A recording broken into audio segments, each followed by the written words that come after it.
I grew up with my mother. I come from a broken home. My parents divorced when I was 11 months old. And I lived with my mother until I was about 10 years old.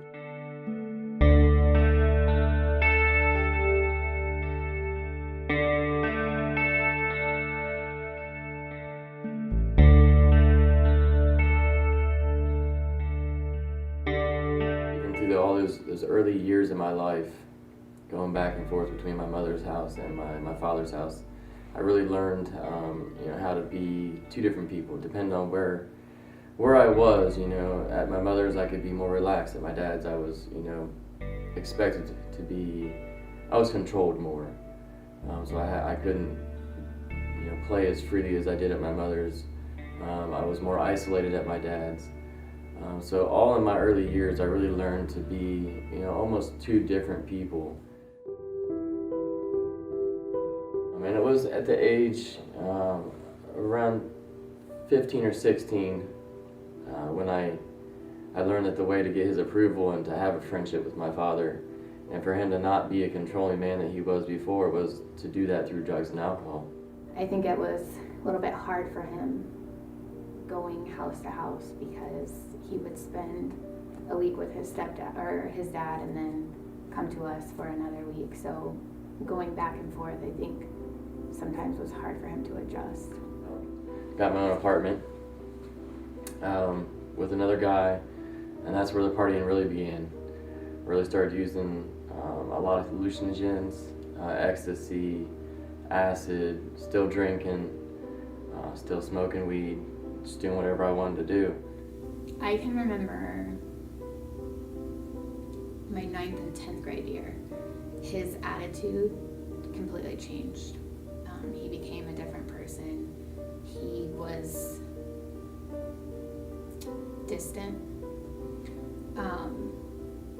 And he just became the person he was not. When he was in high school, he was in the band, the marching band, and he loved it. It was at that point my depression, which I'd always suffered from mildly, really grabbed a hold of me.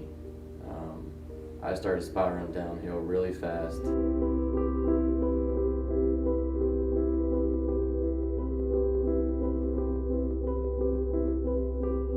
And then I met Courtney, and things looked up really fast.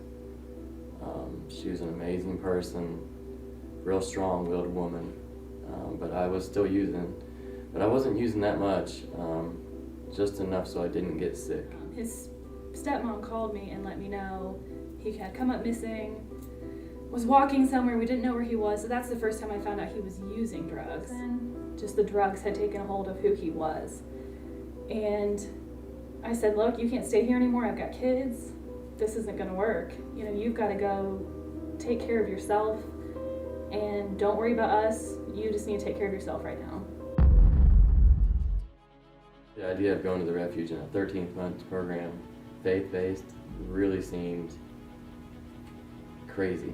I'll never forget going into that church Monday morning. Stepdad took me, watched the orientation video, and I was hooked right there. After the orientation, I don't know what it was that connected Jeremy, but I knew he was going to be fine. He was going to make it, and he was going to do good. And just seeing him now, he's got the positive outlook, the positive future, and just he's a changed person, and all that is from the Refuge. Since I've come into the Refuge, things in my life have completely changed. The Refuge has done things for me that I never thought were possible.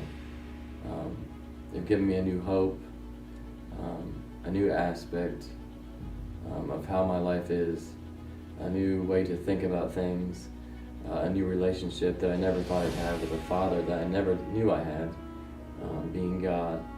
He has hope again. He sees a future. He sees that good things can happen to him.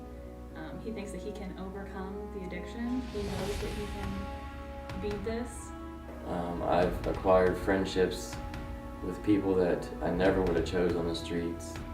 I can't express my gratitude towards what the Refuge has done for me and continues to do for me every day. It's just a true honor to be a part of the Refuge. And for him, it was something to adjust to. Well, you know, do I want to go to the Refuge? But it was the greatest thing that ever happened to him.